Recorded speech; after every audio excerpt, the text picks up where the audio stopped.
Ассаламу алейкум, құрметті достар. Бүгін бізде тағы да қайтадан рухани подкаст, ойлап подкасты. Бүгін бізде қонақта еліміздің үздік әзілкештері деп айтсам да қателеспеймін. Жайдарман ойынының жұлдыздары, өзімнің достарым Файзулла және Еламан деген екі керемет жігіт. Файзулла, Еламан, қош келдіңдер ойлап рухани подкастына. Біз сіздерге дайындап қойған бірнеше сұрақтарымыз бар, бірақ ол сұрақтардың алдында енді бірінші сұрағым, қалдарыңыз қалай? Дәл қазір не істеп жатырсыңдар? Жағдай жақсы, осы Тараз қаласындамыз, жұмыстар, жайдарман, тамадалық, сосын осындай подкастқа шақырады деп өйтіп отырсаң. Көкпар бар арасындағы. Жақсы, шүкір, сол Тараздамыз, жүрміз КВН, сол бізде де тура сондай, енді көкпармен не жоқ, тек тамадалы жоқ, қалған бәрі. Көкпарға серке болып келмедім ғой. Мен білуім бойынша көкпарға көп қатысасыз, Қазір хобби болып кетті, сосын жарыстар қазір жайдарманнан гөрі көкпарға көп шақырады. Сол жақта көбінесе көкпардан. Жарыстарда. Мен Еламан, қазір клиптарың қалай болып жатыр?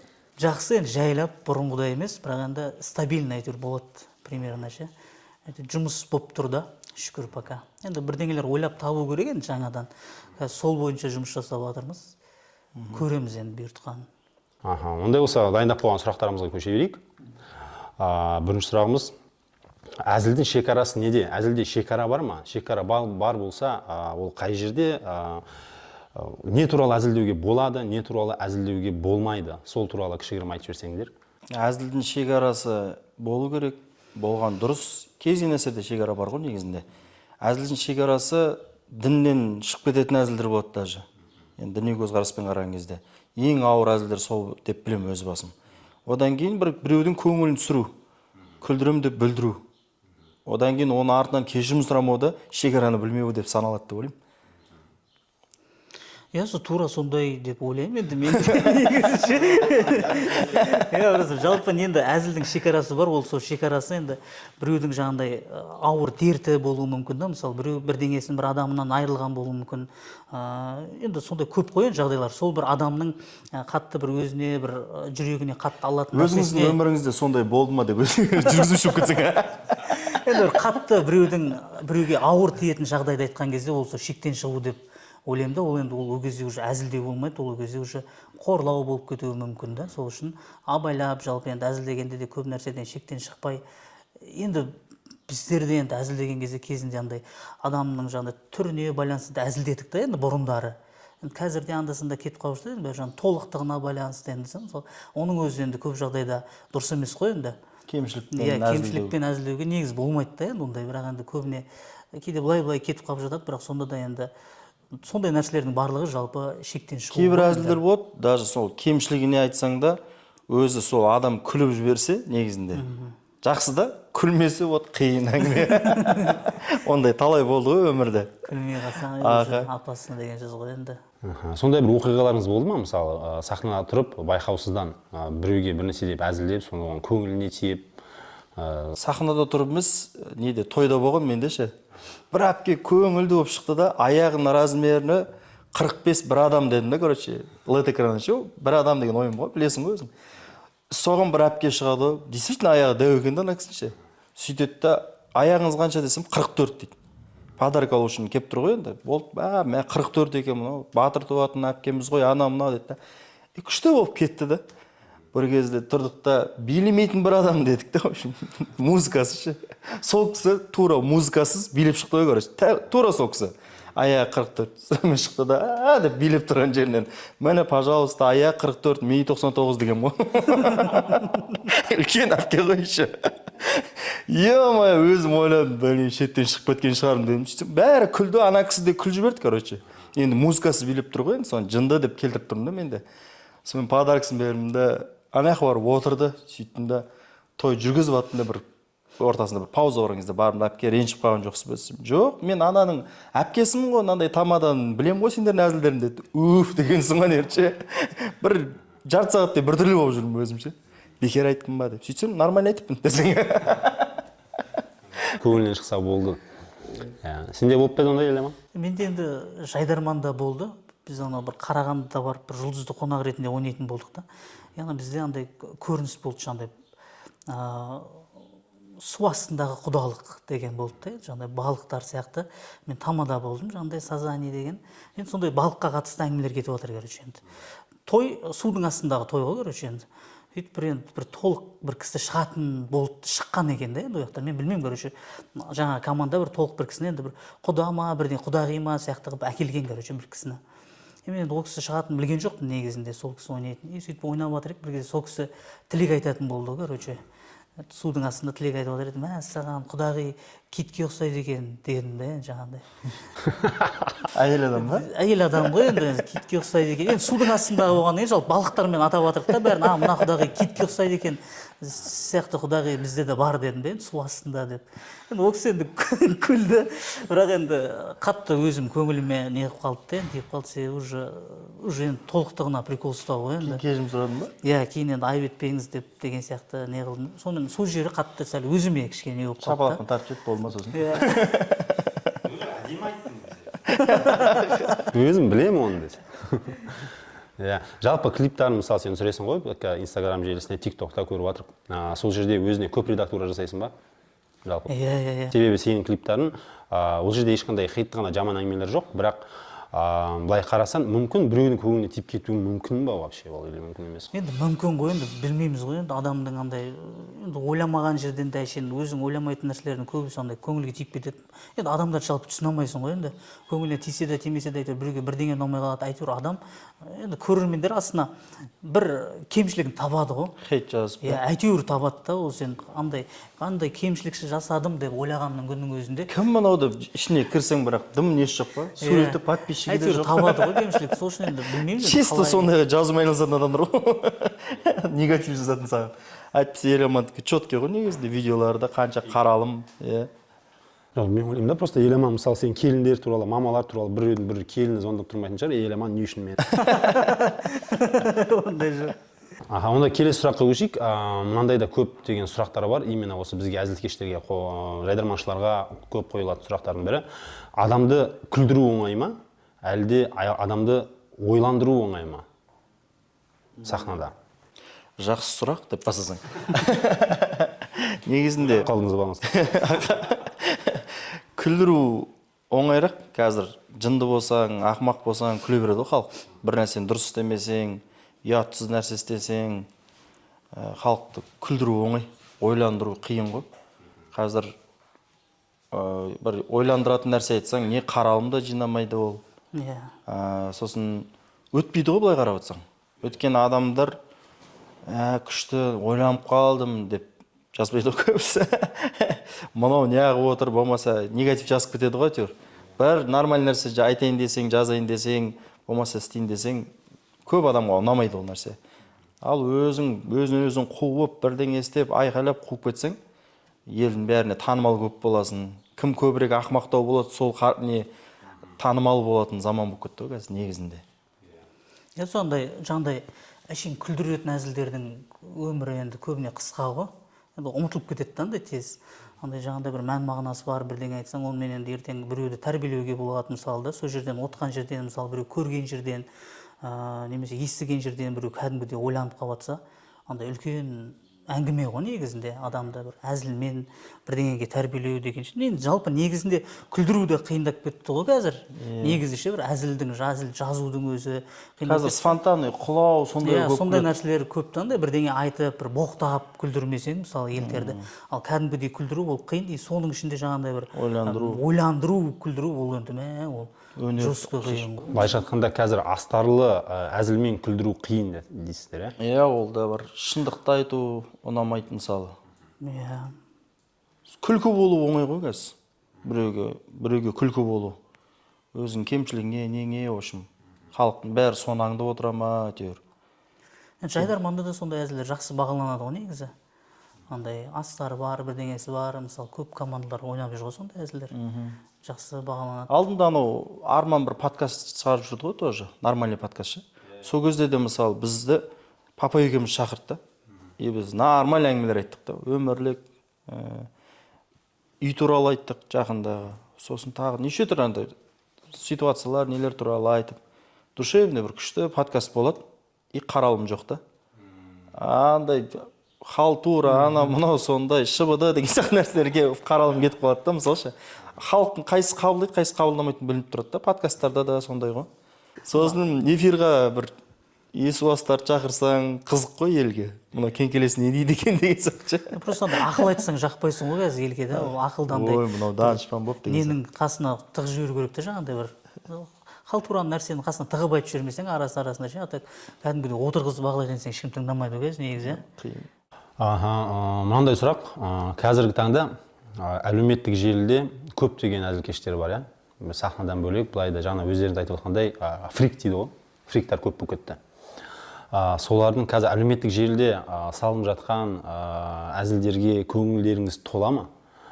Және де сол әлеуметтік желідегі қазіргі әзілкештің салып жатқан әзілдері біздің қазіргі жастарға не береді жалпы? Ол сол туралы ойларыңыз болса. Білмеймін, негізінде әр нәрседен бір ақыл береді, ой береді деп іздей беруде дұрыс емес сияқты. Кейде адам демалып, көргісі келеді, күліп отырып, ешқандай ойланбай күлгісі келеді ғой адамдар. Ойланғысы келмейді өткен, барлығы қысқа болып кеткен. Кішкентай балалардың бәрі соткада өзің білесің. И сол адамдарды көргенде қызығады. Сол қызығады, араласпай ештеңе етпей соны жақсы көріп жүреді ғой мысалы. Ол жасандылық қой негізінде. Ол тек Инстаграм үшін бір образ болуы мүмкін. Ешкім қазір былай, ешкім демей қойын, бірақ көп адамдар шынайылықты қолданбайды ғой. Бәрі әйтеуір бір жасандылықпен ойнап, не істеп жасанды. Образ бәрі. Бірақ сол адаммен сөйлессең, сен ойламағаннан да ақылды болып шығады. Болмаса сен ойлағаннан да нашар адам болып шығады ғой. Өйткені көп жасандылық қолданады да. Онымен уже сөйлесе келе, араласа келе, мынау әшейін Инстаграмда басқа адам, бұл өмірде басқа адам екен ғой дейсің. Көңіліңде толмайды. Қазір көбісі еще жасандылықпен көп айналысады. Мысалы қазір осы студияның өзінде мынаның бәрі жасандылық қой жігіттер. Мынау әдем болып тұрған, мен қазір өртесең бықсымай ма? Адам да сондай сияқты. Бір көресінде қызығасында подписчигі көп деп енді болады ғой бір. Көрейінші деп амандасып танысып сөйтіп қалсаң. Орысша сөйлеп тұрады ғой. Даже ой, я-моя дейсің ғой. Андай бәрін бірдей андай жамандай алмаймыз ғой, бірақ ішінде андай сондай бір персонаждар ғой, жаңағыдай кісілердің көбісі андай дұрыс сөздер қолданбайды ғой, жаңа боқтап сөйлейді, жалпы контенттердің бәрінде ұятсыз әңгімелер айтады. Енді оны қалыпты жағдай деп қалыптастырмау керек та негізінде. Негізі қалыпты жағдай емес қой енді. Просто жастар оны просто солай екен, блогер болу деген ол сол боқтап сөйлеу екен, болмаса сондай бір ұятсыз нәрселермен халықтың алдына шығу екен деген сияқты андай ар ұяттан аттамау керек деп ойлаймын да. Енді ол енді кейбіреулердің контент сондай, кейбіреулердің просто өзі өмірде сондай болуы мүмкін, мысалы Файзул ағамыз айтып отқандай. Просто сол нәрселерді сәл ғана бір дұрыстап жіберсе дейміз да. Енді біз енді мақұл ғой, кішкене редактура көргенбіз, енді мақұл, соның арқасында кішкене сондай бір жолдармен былай жүрмеген шығар. Енді көбісі редактура көрмеген ғой, енді ол кісілердің. Редактура көрмеген деген андай тәрбие көрмеген деген сөз емес, просто сондай бір нәрселерді білмейді ғой деген сияқты. Өз-өзіне редактура жасамайды. Иә, өз-өзі редактура жасамайды, сол үшін жаңағыдай сөйлей береді ғой. Оның көбісі сол жаңағыдай өскелең ұрпаққа сәл кішкене кері әсер етеді да. Мысалы бізде үйде інілеріміз, бала-шағамыз бар ғой енді. Сол көріп жаңағыдай боқтық сөздерді қолданады да кәдімгідей. Нормальный деп. Олар үшін ол қалыпты жағдай болып. Иә, сол нәрсе қинайды да, бұрысы ол нәрсе қалыпты болмау керек қой негізінде. Негізінде былай қарап тұрсаң TikTok қой. Сұмдық, страшный сондай нәрсе. Ол нәрсе мысалы ол сол қазіргі блог жүргізіп жатқан блогер әзілкештердің арқасы ма? Әлде көрерменнің сондай нәрсе талап етіп жатқанының арқасында? Қабылдау ғой, оларға айтсаң олар айтады да, онда көрсетпесе онда балаңа деген сияқты нәрсе айтады да. Енді мен басқа адамдар көретіндер бар ғой деген сияқты. Бірақ енді оны баланы істей алмайсың ғой енді. Оны қарама, ананы қарама деп ше. Ал анау блогерге сол видео түсіргенге атып кетсе болды ғой. Оған бәрібір ол. Жастарға бір ой салайын, ана мына деп ойламайды ешкім. Әйтеуір өтсе болды дейді, ора береді ғой. Беріп жатқан әсерін ойламайды, иә? Просто сол қаралымға бола жандай ардан аттамау керек қой, негізінде де көп жағдайда. Мына ютубтың бір жақсы жері айта аласың ғой деші, +21, +18, кәмелетке толмағандар қарамасын деген сияқты. Ал Инстаграм, TikTokты өтпейді ғой сразу. Банк сала береді ғой мысалы. Өтсе болды алгоритмнен. Өзім TikTokта көп отырмаймын, сол үшін ба деп қойым, TikTok ұнамайды негізінде. Андай шілей кетіп қалған сияқты менің ойымша ше. Өзім. фриктар да көп, одан кейін уақытың да көп болып кетеді екен. Тұра қарай бересің ғой, тарсылады. А Инстаграмда бір белгілі бір шекара бар да. Бір жақсы жері сол болып тұр. Бірақ TikTokта салынған нәрсенің қаралымы всегда көп болады Инстаграмға қарағанда. Оңайда атып кетуі. Сен де клиптерін мен байқаймын, Инстаграмда көбірек. TikTokта. Ой, TikTokта көбірек жинайды Инстаграмға қарағанда. Ол неден екен сол? Бала шаға көп деп ойлаймын мен сол. TikTokта жастар көп отыр. Жастар кішкентай бала шаға көп. Инстаграмда көбісі отпайды ғой мысалы. Ал Инстаграмда енді кішкене ана сторис салады, сонымен алданады шығар қалай, жазса, может TikTokта сразу тек видео көрсетіп қазір мысалы TikTok Өзбекстанда жоқ, Россияда жоқ, оның бәрі әшейін запрет қойып отқан жоқ қой. Олар да бәрін біліп отыр ғой. Дұрыс емес екенін ше. Бізде Қазақстанда пока әлі VPN-мен ба әлі или былай ма? Былай да бар ғой. Білмеймін. Қазір сол жабылсын деп айтайын десем біреудің наны мысалы. Жоқ, былай жауып тастау да менің ойымша ол дұрыс емес деп ойлаймын. Иә, жақсы жағынан пайдалану қиын ғой, жақсы жағынан пайдалану керек. Иә, жақсы жағынан пайдаланатындар өте көп. Оны, бірақ жаңа айтқандай, жаман жағынан да өте көп нәрсе. Өзіңе байланысты ғой, короче. Көрмей былай. Мен де анау TikToктан көріп алады кішкентайлар көбінесе. Біздің видеоларды нелерші. Хотя мен салмасам да басқа армандар салады деген сияқты. Соқтың сіз TikToктан көрдім ғой аға деп тұрады да.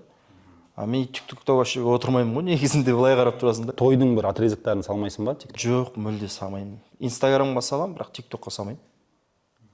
Сол алдында да бір жігітті айтып қояды. Той жақсы жүргізеді екенсің. Неғып TikTokта айналдырмайсың, сені таппай қойдым TikTоктан дейді. Мен мүлде жоқпын TikTоктан десем таңғалады ғой. Қазір бәрі TikTokта отырады. Еще қаралым болып отыр маған, кәдімгі түсіндіріп отыр ғой. Насихат жасап. А мен Инстаграмның өзінде мен анау 24 сағаттың қанша уақытын бөлесің, сол да жазылады ғой, мысалшы. Ютубқа 2 сағат, ана 1 сағат деген сияқты. Инстаграмда кәдімгі 2,5 сағат, 3 сағат отырамын Инстаграмның өзінде. 24 сағатын қосқан кезде сондай қарау. Сен аз отырады екенсің ғой. Менде 9 сағат санап берді. Күніне 9 сағат мен телефонда отырады. Ал TikTok болса өзің ойлай бер қанша уақытың кетеді. Соның бәрі бізге байқалмайды, бірақ кейде мойының нең ауырып қалады кәдімгідей. Сол кезде что-то сот көп қарап қойдым деп бар ойланасың ғой. Оған дейін байқалмайды да. И ол демофин ба не дейді анау? Дерматология. Дофамин деген болады ғой. Дофамин деген сөз саған мынандай. Тіл битті ғой. Дофамин бөлінеді ғой көп. Қазір мысалы киноны көре алмайсың ғой. 2 сағаттық киноны қазір последний раз. Аласында 13 минуттық, 12 минуттық ғана рассказдарын көре саласың. Оның барлығы сол TikTok, Instagram. 1 минуттық, 2 минуттық. Тез күлесің, ойланасың, ойланасың, болды дофамин аласың. И болды сен еще не істейді да жаңағы дофамин азаяды. Сен көңіл көтересің, түсесің, жылап жібересің. И өмірге келген кезде сені қиын да дофамин бөлу. Болмайтын нәрсеге уже сен қуана алмайсың да. Үйреніш жағдай уже. Игра на эмоцияқты беріп тастайды ғой, иә? Иә, соны сен алып алады ғой, короче, бойыңнан. Сондайды білем деп айтайын деген ғой просто. Елеман, онда біздің дофаминді алып жүр екенсің ғой. Қайтар дофамин. Қайта бәсе не үшін соңғы кезде көңіл күйім толмай жүрді. Өзімізге байқалмайды ғой ол, бірақ действительно сондай екен. Өмірде өзіңізді бір өзгертуге алып келген, бір немесе тәубеге алып келген бір оқиға болды ма? Болды, мен енді бүгіннен бастап былай жасамаймын деген бір. Ондай оқиға көп болды, бірақ ең қатты есімде қалған осы жақында ғана болды ғой. 1 жыл бұрын үй өртеніп кетті ғой біздің. Аяқ астағы. Қазір күліп отырық қой. Сол кезде шок болдық та. И андай ой болды да, неге бізге ондай сынақ келді деп ше. Алла бізге сондай сынақ берді. Не болды, не істеп қойды, дұрыс нәрсе істемедім ба? Неге ондай болып кетті? Бала шағын өзін әрең құтқарып болдық қой негізінде, қорқып кәдімгідей. Дем арасында сонда бір 12-13 минутта өртеніп кетті. Күн ыстық етін, еще кондердан басталды. И сол кезде тәубеме келмегенмін ғой. Кейін барып, 1-2 ай деген ана Түркістанда 8 адам қайтыс болып кетті, 2 семья қайтыс болып кетті ғой. Еще өртенген жоқ, бықсып әшейін 2 этажный үйде. Сол кезде тәубеме келдім ғой. Алла мені құтқарған екен ғой деп. Оған дейін мен бізге сынақ берген екен деп жүрдік та, мысалшы. Құдайдан қорқасың ғой енді, бірақ ойлайсың да, неге маған деп ойлаған сияқты ойладық та. Сөйтсек, оказывается бізді құтқарып тұр екен да. Ала киім бар көрсетіп берді да бізге. Міне көрдің ба, егер де саған натуре сынақ берсем осы болатын еді ғой деп. Соны көрген кезде қатты тәубеме келдім.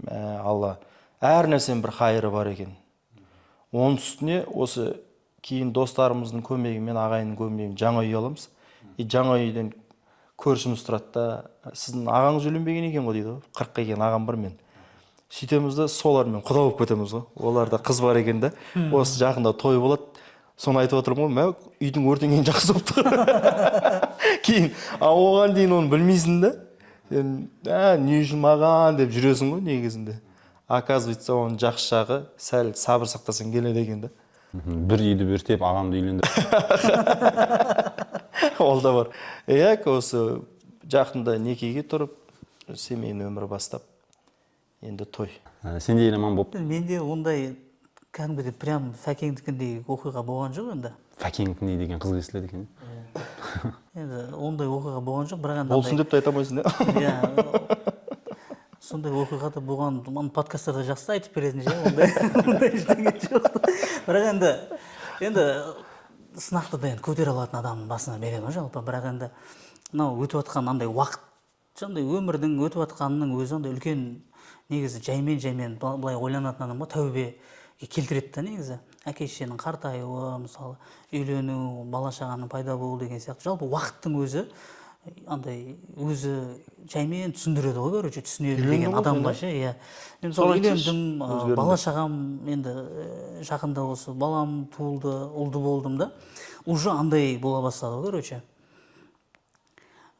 Андай таксимен алыс жолдарға жүргім келмейді ғой, короче, андай қорқынышты, короче, енді андай өмір әдемі келе жатыр да, енді бала жаман қызық екен ғой негізінен, бұрындары білмегенбіз ғой енді. Андай баланың пайда болуы деген андай білмеймін, прям күшті да, үйге келсең, оған қарағаныңның өзі бір бөлек кәдімгідей демалып қаласың ше. Сосын мен андай қаяққа болса да ойбай пойызбен барайыншы деп жүрдім да, андай кеткім келмейді, андай қорқынышты, андай машинаға мінсең авария көтетін сияқты андай. Андай жоқ, шындай да, андай шынымен кәдімгідей андай соларды бағу керек, кімге тастап кетемін деген уже ой пайда болады да, уже андай ше. Ана бала-шағаны кім бағады, анаған кім өткізеді. Әкемізді сәл енді сырқаттанып не болды, оны да емдетіп жатырмыз да, мысалы жаймен. Сондай нәрселердің бәрін уже сол да, короче, уже сөйту керек қой деген сияқты. Соны қарап қойдым, уақыттың өзі андай жаймен келтіреді екен ғой, короче, деген сияқты ше. Сол үшін енді сондай кішігірім жаңағыдай тәубелер бар енді. Бірақ енді жалпы негізінде енді қатты неміз жоқ қой енді жаңағындай. Асып кеткеніміз, Құдайды ұмытқан шағымыз, ондай шүкір енді, Құдайға шүкір ше. Құдай айырмасын ондай неден. Атак бәрі шүкір жақсы енді. Әдемі ғой, бала деген. Сенде қанша бала-шаға бар? Бізде 4 ғой. 4 бала-шаға, Негізінде баяғыда да мысалы көшеде болсын, зал үйінде өстік қой өзіміз. Ерегісіп, қырылысып жүре беретінбіз ғой. Ештеңені ойламай. Стрелка болса, стрелка, рамс болса, рамс деген понятие еді ғой бұрында. Студент кезде қорықпайтын едік қой ештеңеден. Құдайдан ғана қорқып, өзінше болып жүретін кезде. Бала-шаға болғаннан кейін Еламан дұрыс айтады. Қазір көшеде бір өзім дұрыс емес болсам да, оңғы дұрыс емес болса да кешірім сұрай саламын. Ренжіме бауырым деп ше, андай артық кетпей қойық, болды. Сөз түсінетін адамға. Андай бұрынғыдай қызуғандылық, ұрдажық деген жоқ қой. Өткен бала-шағың бар, әйелің бар, семьяңы ойлап тұрасың да. Өткен арты жақсы болмайтын да білесің, бұрынғыдай емес. Керек емес қой. Бұрыласың да кетіп қаласың. Сондай болды ғой, супермаркетте біреумен ерегісіп қалдым да енді. Мас екен, короче, білдім мен мас адамға жалпы әңгіме етпейсің ғой, түсінесің. Бірақ енді сонда да анау өзі қоймай жатыр да, шықшы далаға, бүйтем да сөйтем, короче деп ше. Соны мақұл деп шығып, қолын бүйтіп қалтасына сап тұр да. Уже бірдеңе Құдай біледі ғой енді, шақ салып алдым ау, Құдай біледі ғой енді. Қойшы дедім да, сіздікі дұрыс, братан. Жүре берейін мен жолыммен, болмай.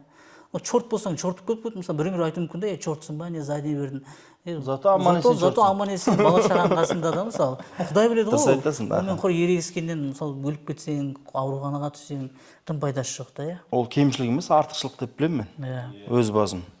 Сабырды тура сол жерде танытсаң, мықты азаматсың ғой. дер кезінде. Бұл жерде сабыр танытқаннан сен ұтылған жоқсың деп ойлаймын мен. сол ғой, иә, сондай нәрсе де. Мынандай сұрақ, егер екеуіңізде де енді әлеуметтік желіде видеоларыңыз көп, иә, былай жайдарман, былай әлеуметтік желіде ютубта жайдарман ойнағандарыңыз да көп. Егер сіздердің болашақ әулетке көрсетуге болады деген бірақ видеоны көрсетуге болады десе, ол қандай видеоңыз болар еді? Сол мешітте бір басын ұрып алған бір бала тұр. Сол видеоны көрсетсең. Енді видео туралы десең, Инстаграмда менде көп қой видео. Архивта бар, не бар. Мен өз басым кейде әдейі салам, сол бала шағам көрсін деп ше. Қандай болғанымды, енді өмірден өтеміз ғой бәріміз. Бір күні осы немерен көретін шығар мысалы.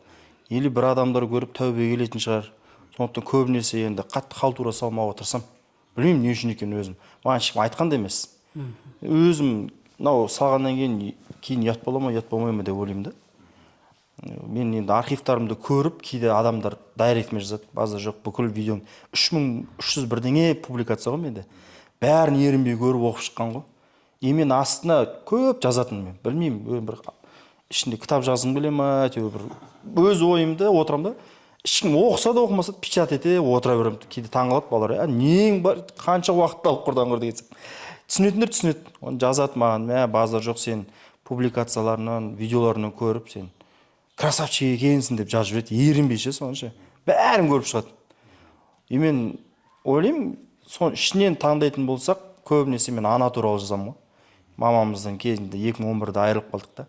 Сонымен жастар мені көргендер ата-анасын құрметтесе, кейін өкініп қалмаса, бірақ енді по-любому өкінесің. Өкінбейтіндей өмір сүрсең де өкінесің да ол. Сондай құдірет та. Бір досым айтады ғой, бір жаққа кетіп, жұмыс істеу керек еді анам. Мен ата-анаңнан кетпе деймін ғой. Ата-анаңнан кетсең, қартайып кетеді деп жатырмын да. Мысалы, бала шағаңнан кетсең, өсіп кеткен байқамай қаласың ғой. Сол сақта ата-анаңнан кетсең, қартайып кеткен байқамай қаласың. Одан да қызметте бол деймін ғой. Құлындай қызметте жүрсінші деймін да, кейін саған да бала шағың сол қайтарады саған деп ше. Сол видеолардың, сол 1-2 видео бар енді өзім ана туралы түсірген, соны көрсететін едім. Мені қараңдар деп ше. Бағалаңдар деп. Өзінде елеман? Енді бізде енді жалпы видеолар көп қой енді. Соның ішінде бағана жоғарыда айтқан сияқтанда енді бізде көбіне Инстаграмда енді тек сол әзіл видеолар ғой, короче, андай ештеңе басқа реклама. Тек сондай, короче, андай жұмыс ретінде ғой енді жүрген. Сол енді фәкеңдер жаңағындай нәрселер салады, мысалы күшті мен білмеймін, енді ондай нәрсе салуға ұялам ба, короче ше. Білмеймін ғой, енді тек сол ана нәрселер. Таксиге отыруға қорқамын деп. Адамдар таксиге отырмаңдар деп. Пойыз жүр, пойызбен. Сол сияқты енді соның ішіндегі видеолардан сол бағана жоғарыда айтқандай әзілімен андай мән мағынасы қатар жүретін сондай видеоларды көрсетуге болады да. Сенікі де күшті негізінде. Әпкесіне бала тастап кететін, соны көрсету керек қой. Нормально ғой негізінде, несі бар, мағынасы бар. Көрсетуге болады дегенім ғой жалпы. Кішкене ой салады, әзіл де бар, былай да бар. Бірақ шүкір ішінде боқтық ештеңе сөздер жоқ оның ішінде. Жатта болады ғой, кішкентай балалар еламандық. Жатқа өлең қылып айтып жүреді ғой. Анау сөзін жаттап алмаса да, мен байқағаным ескі алда балалар, олар футбол ойнап жатады ғой, кішкентай балалар. Солар мәтінін жаттап алған ғой. Деп бір айтып жүреді. Қарап тұрасың, еламан өлеңі ғой дейсің. Өнерде жүргеннен кейін әрқайсымыздың ішімізде бір ұстаным болады ғой, девиз, былайша айтқанда бір мақала ма, сондай бір қазақтың қай сөзі немесе мақала сіздерге өмірлік бір девиз сияқты өзіңізге алып алған бір мақалаларыңыз бар ма? Және не үшін именно сол сөзі? Мен енді өзім көбінесе жарыста жүреміз ғой. Көкпармен де, жайдарман, КВМ-мен де. Білмеймін, өзім жарыс қатысқан жақсы көремін. Арманмен де, қатыса беремін командамен. Результат жаман емес, содан кейін ба. Сол кездегі ұстаным көбінесе астындағы тағыңа таласса да, басындағы бағыңа таласа алмайсың деген сөз ғой. Бейбіт Ыстыбаев братан да соны айта береді. Бауырым, сен тағыңа бәрі таласатын шығар, бірақ бағыңа ешкім таласа алмайды. Сол үшін мұрныңды көтеріп жүре бер дейді да. Бұйырған кетпейді, қуған жетпейді ғой. Сол өзім девизім көбінесе сол. Неде де көкпарда да кішкенде не істеп қоямын, ауыстырып қоямын. Тақымындағы лаққа таласа да басында баққа таласа алмайды ешкім деп. Футболда да ауыстырамын. Астындағы добыңа талса да басындағы баңа талса. Сәл ауыстырасың, ұра бересің. Биринде жатқан кубокқа таласа да басындағы бағына таласпайды. Сенде елем? Менде вообще ондай девиз жоқ екен. Ой, қалай сөйлесем? Жаңа сұрақ қойған кезде ойланып қалдым. Таксиге отырмаңдар деп қайтамыз. Жаңа сұрақ қойған кезде ойланып қалдым да, мен ондай девиз, қандай девиздер бар еді деп ше андай. Көп қой девиз бауырым. Негізі көп қой. Білім иемен құдық қазғандай деген бар. Өзімді ұстанып жүретін не жоқ та, енді сол жаңағындай, бірақ негізінен сол мағынасы бар, сол қаяқта жүрсең де андай бұйырса деп жүресің ғой, бұйыртқаны деп ше, КВН-ге барсақ та, жеңіліп қалулар жалпы қатты көңіл түсіреді ғой негізі. Ойнайсың, құрашын бар ойнап қалу, бірақ сол бәрібір іште сол нәрсе тұрады да. Келесті мынау саған девиз болсын да онда. Менікіне ұқсайды кішкене. Бағаламағанға бақ қонбайды, құрметтемей құт қонбайды. Осыны айтып жүр, ә? Басынан қойшы, айт. Еще қате айтқансың ба? Егер бір ғана қасиетті келесі ұрпаққа бере алатын болсақ, онда сол қай қасиетті айтар едіңіз келесі ұрпаққа, мына осы қасиет керек деп? Мә осын четко айттың негізінде сұрақшы. Анау бір видео көрдім мен. Ол бар. Біздің ата-бабаларымыз ашаршылық кезінде айтқан сөздер ғой. Аш кездер ше. Сол кезде бір атадан сұрайды ғой бір кісі. Заман қалай болып кетті, анау мынау деген сияқты шағымданады да сөйтсе. Бұл қайта жақсы дейді ғой. Шошып кетеді, бәрі аш қой. Даже бала шағасын жеп қойып отқан адамдар бар мысалы ше, аштықтан ше. Сондай бір вакуум болды ғой өз КСР-ның кезінде деп. Тарихтан да білетімізді көрсетіп қойық. Сонымен жаңа атадан сұраған кезде ол ата айтады ғой, бізді қазір Алла аштықпен сынап жатыр, кейін біздің кейінгілерді тоқшылықпен сынайды деп ше.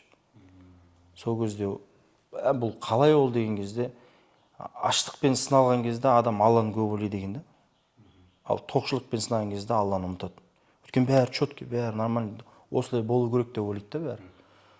Сол мысалы қатты дінге кетіп қалмайын, бірақ кейбір кісілер айтады ғой, негізінде бай патшалар тозақта көп болады деп ше.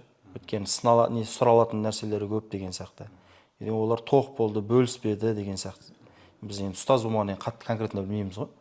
Бірақ логически ойлап қарасаң да шынымен де жағдайы жоқ, аш адамдар көп нәрсеге сұрамайды. Оның үстіне Алланы ұмытпайды ғой кісілер. Өйткені постоянно сұрап жүреді Алладан. Анау бір оқиға есіме түсіп кетті, бір кісі. Кедей адам. Мұса пайғамбар Алламен тілдесуге бара жатады ғой, сол кезде айтады ғой. Қайқа баратсың деген кезде Құдайға баратым дейді. Онда Құдайға айтшы, мен кедейшіліктен шаршадым мен, аштықтан шаршадым мен. Мені бай қылсын дейді. Сөйтеді де ол Құдайға барып айтады. Сосын айтады ғой, мені көп еске алсын, Құдайдан сұрай берсін дейді ғой. И тәубесіне келсін дейді ғой, короче. Тәубе етпеген қанша кедей аш болса да. Сөйтеді де шүкір етсін дейді ғой, бір сөзбен айтқанда. Жаңа барып кедейге айтады ғой, саған шүкір етсін деп жатыр дейді ғой. И анау как будто бір прикол сияқты түсінеді да, анау. Қалай шүкір етемін дейді ғой, менде түк жоқ. Мен не тамақ ішпегем, не басқам жоқ. Менде дым жоқ дейді ғой. Сол кезде үстіндегі андай шүберегі ұшып кетеді ғой, короче. Желден ше, датаба жалаңаш қылып кетеді да. Соны айтып тұр да, Аллах тағала. Осыған да шүкір ет деп тұр ғой. Сен шүкір етсең береді да, шүкір етпесең ала береді ғой. Также и бір бай патшаға да айтады ғой. Ол да айтады, жаңа Мұса пайғамбарды көреді да. Құдайға айтшы дейді ғой, мен болды, жетеді, жағдайым күшті, мен шүкір дейді ғой. Мен қойымның, жылқымның санын білмеймін дейді ғой. Датаба баймын дейді да. Сөйтіп барып Құдайға айтқан кезде оған айт, шүкір етпесін дейді да. Шүкір етпесін, тәубесіне келмесін, болды, мен жағдайын азайтам деді. Жаңа бай патшаға айтады, сен шүкір етпесін деп жатыр дейді ғой. Сөйтсе мен қалай шүкір етпеймін, мынаның бәрі байлықтың бәрі менікі емес қой, Алланікі ғой. Құдайға шүкір, жетеді осы маған. Осы да бәрі жақсы, шүкір деп ойлаймын. Мен халыққа беремін, таратамын бұның бәрін. Бірақ үсті-үстіне беріп жатыр Алла. Шүкір деп қоймай қойды. Сол шүкір ету керек. Неге сұранған деді? Сол мен де ойланып кеттім ғой, не сұрақ болады. Еламан сенші дегенде мен не айтамын деп отырмын. Келесі ұрпаққа қалдыратын қасиет ол шүкір ету, иә? Шүкіршілік.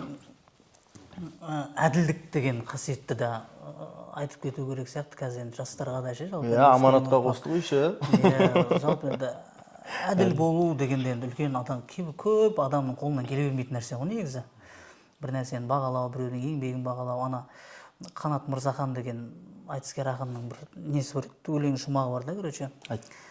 Сыбағасын қасқырдың ит кеміріп дейді да. Қайран заман жасадың биттен ұлық. Ғалым кетіп баратыр автобуста, әнші кетіп баратыр джипке мініп дейді да. Мықты айтқан негізінде қасқырдың сыбағасын иттер кеміріп жүр деп айтып отыр ғой. Биттен, кішкентай биттен ұлық қазір көп қой. Біз андай әшейін адамдарды ұлығып көріп. Әділдік жоқ деп тұр ғой, иә, әділдік жоқ қой дейді да, енді көп болмайды. Әділдік жерде де жоқ, көкте де жоқ. Сондықтан ит өмірге өкпеде жоқ. Сондай сияқты ғой, енді қазір болмайтын адамдарды біз ұлығып көріп, кәдімгідей экранға шығарып деген сияқты ғой. Мысалы енді Құдай біледі ғой. Әділдік болса біз подкастқа шақырмайтын еді ғой. Өзімді бір лайықсыз сезініп тұрмын ба? Мен әшейін массовкам ғой, білесіңдер ма? Сондай сияқты нәрселер ғой, енді бір өлеңмен-ақ қандай біраз нәрсе түсіндіруге болады негізі. Сол жерде кәдімгідей күшті айтқанда, енді бұл жерде енді әншінің жаңағындай оның да еңбегі бар ғой, енді жоқ емес, оны бір жамандап отқан жоқ. Просто енді сондай сияқты көңіл бәріне бөлінсе деген сияқты әңгімелер ғой, енді жалпы бүкіл жер бетінде әділдік болса, орнаса деген сияқты. Жалпы сондай бір қасиеттерді қалдыруға болады шығар деп отқаным ғой енді жас. Әділдік туралы бір оқиға айтып берейін бе сендерге? Сөйтіңізші. Әділдік туралы бір кісі әділдік сұрайды ғой, әділдік іздейді. Сонымен оған айтады ғой, Құдаймен тілдеседі, әділдікті көрсетші маған дейді ғой. Өмірде әділдік жоқ деп. Сонымен айтады ғой, бар да сен бір өзен көл бар, соның шағасында қамыстың ортасында отыр да, бәрін бақылап отыр дейді. Сонымен отырады, қарап отырады, сөйтсе бір бай патша келеді ғой, нөкерлерімен, жаңа өзен көлшікке. Сөйтіп суларын толтырып, суын ішіп, сөйтіп отқанда, қойыннан 100 жаңағы алтын қоржыны құлап кетеді да, судың жағасына, батпақтан көрінбей қалады. Сөйтіп кетіп қалады олардың бәрі топырлап. Ал кісі бәрін қарап отыр. Сөйтеді бір не келеді жаңағы.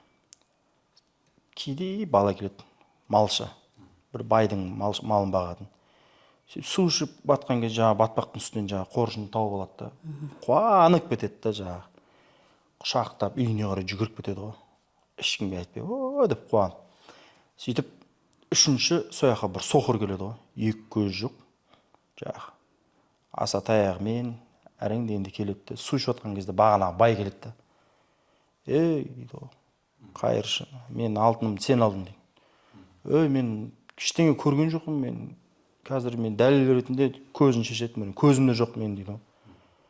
Мына жерге мен алтын түскен, сен алдың да алды, басын шоп тастайды. Сөйтеді да кетіп қалады. Жаңа кісі түсінбейді, Құдайдан барып айтып сұрайды ғой, қане әділдік дейді ғой. Бай не алтын жоғалтып алды, оны басқа бір кедей бір бала тауып алды, қуанып кетіп қалды. Көз соқыр екен дәлелдесе де, анау әділетсіздікпен басын шоп тастайды дейді ғой. Сол кезде Алла айтады ғой.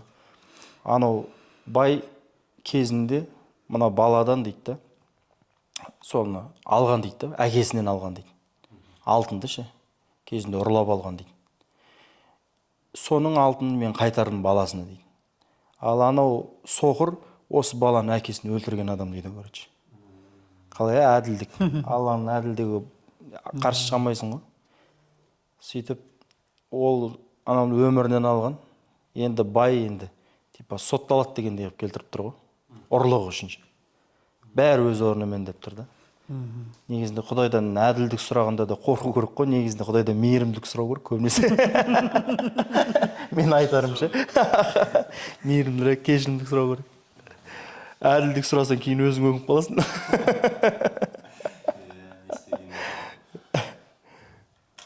Бізде ондай оқиға жоқ па? Ондай. Айтып берейін бе? Көп па оқиға? Келесі ұрпаққа қалдыратын анда әділдікпен және шүкіршілік, иә? Подкасттың соңында біздің көрерменге енді қазақтың рухы туралы бір ғана бір тілек, бір ауыз сөз айтсаңыз, ол қандай болар еді? Қазақтың рухы туралы қазір енді өзім көбінесе ұлттық спортта жүрмін ғой. Көкпар, бәйге, осы ат бар жерлердің бәрі рухты көтеретін, баяғы атам қазақ найзаның күшімен, аттың күшімен деген сияқты, білектің күшімен деп талай жаудың бетін қайтарып, осындай дархан даламызды қорғап қалған. Соның барлығы бірінші ала, екінші осы аттың арқасында. Тіпті бала шағаның көп болуы аттың арқасы деп кейін қазір түсініп отырмық қой, ата бабамыз қандай мықты болған деп. Қазір атпен бір жарты сағат, бір сағат жүрсең бүкіл денең ауырып қалады ғой. Отырудың өзі оңай емес, көкпар ойнамақ түгіл. Сол енді қазір кейінгі ұрпақ рухтану үшін, патриот болу үшін осы атпен де көп ұлттық спортпен айналысу керек деп ойлаймын. Ол тек қана енді көкпар сондаған жабысқалы емес, күрес мысалы, қазақ күрестері бар, спорт бар. Жалпы сондаймен баулыса, қазіргі кейінгі ұрпақ мықты болып өседі ғой. Мысалы, қазір мен ең жаман жаным ашитын, мысалы, басқа елдің адамдар бар ғой, мысалы, Ресейге кіріп кеткен, Америка кіріп кеткен болсыншы, солар олимпиададан ұтқан кезде басқа елдің туы көтеріліп тұрады ғой. Обидно ғой, былай қарасаң, жаным ашиды да негізінде. Сондай маңдай термен еңбекпен жасайды да. Сенің әнұраның емес, басқа тілде, еще басқа дінде христиандар мысалы, мұсылмандар анан абыройын көтереді да, бірақ христиандардың әнұраны туы көтеріліп жатады да, ең жаман нәрсе. Біз Құдайға шүкір, өзіміздің көк туымыз бар, әнұрамыз бар, елтаңбамыз бар. Қандай керемет та мысалы. Соны кейде бір жерден оқып қалам.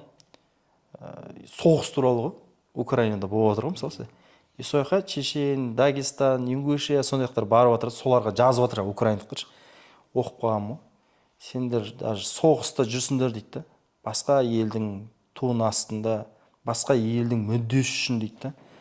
Үші сендер кімдер үшін соғысып жатсыңдар? Христиандар үшін соғысып жатсыңдар ғой дейді да. Былай қарап тұрсаң, ащы шындық қой мынау ше. Ал Чечен дегендер мұсылмандар ғой. Сендер бөлек елсіңдер, мемлекетсіңдер.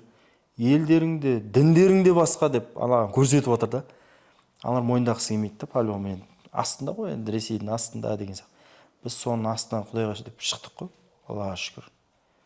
Сол қазір мықты болу керек қой, спортқа, рухты болу үшін сенімділік болу керек та адамда. Сен туыңды бір аяқ астығы батса, сен сыртта тұрып рухтанып тұра алмайсың ғой. Сен ол анау үшін сөйлеу үшін, ананы тоқтату үшін күш керек. Ал күш қаяқта? Спортта ғой. Сондықтан ұлттық спортта болсын, қандай спортта болса, жас балалар айналысып, сонымен мықты болса, жүректе мықты болады, рух сояқта пайда болады. Кейбір жандар, ата баба, жет ата, мысалы ше, Кенесарының басы деп мысалы сөйтіп білетті, түсінетті да рух дегенді. Қате деп ойлаймын ол. Өз басымда енді бәленбай адам үшін жауап бермеймін ғой. Конкретно ата бабаң уже өмір сүріп кетті сен. Достойно өмір сүріп кетті, лайықты, қорғап. Енді жастардың кезегі да мысалы. Ата бабаң қалай өмір сүрген емес, балаң қалай өмір сүреді деп уайымдау керек қой. Ойымша. Сол айналайындар. Иә, қанша енді әзіл десек те енді әзілдің айналасында жүргеннен кейін жалпы тақырыпта примерно сондай болып жатыр ғой енді.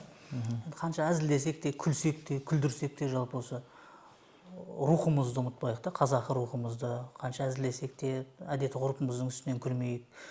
Қазақи, жаңағыдай қазақылығымыздың үстінен күлмейік. Жалпы көп қой тақырыптар басқа әзілдесетін. Именно сол тұрғыда жаңағыдай қазақымызды жаңағыдай қазақылығымызға кері әсерін тигізетін, біздің рухымызды түсіретін, болмаса рухымызды таптап беретін, болмаса жалпы қазақты жаман жағынан көрсететін сондай бір әзілдерден айналып өтіп басқа да тақырыптарда әзілдей берсек болатын шығар деп ойлаймыз енді жастарға. Именно. Енді жалпы қазақты ұятқа қалдырмайтындай, ертең бір жерден көрсеткен кезде осы қазақтың блогері ғой, немесе қазақтың әзілкеші ғой, қазақтар ғой дегенде енді ыңғайсыз ғой. Сол үшін жалпы өз арамызда болады енді қазақ анау мынау деп бір-бірімізге айтсаң қазақтың балаларын араш деп па? Ата енді ертең ел жұрт көрген кезде рухымызды түсіретін, рухымызға кері әсер ететін, жалпы таптап беретін нәрселер болмайтын шығар деп ойлаймын енді. Керемет. Рахмет сіздерге. Келгендеріңіз үшін рахмет. Бұл ойлап подкастының командасының бәрінің атынан сіздерге үлкен рахмет айтамыз. Алдыға қойған мақсаттарыңызға жете беріңіздер. Сол біздің подкаст осымен аяқталды. Рахмет сіздер де, құрметті көрермендер, ойлап подкасты әрдайым көріп, осындай керемет жандардың әңгімелерін тыңдап отырғанға не жетсін. Рахмет тағы да. Сау болыңыздар.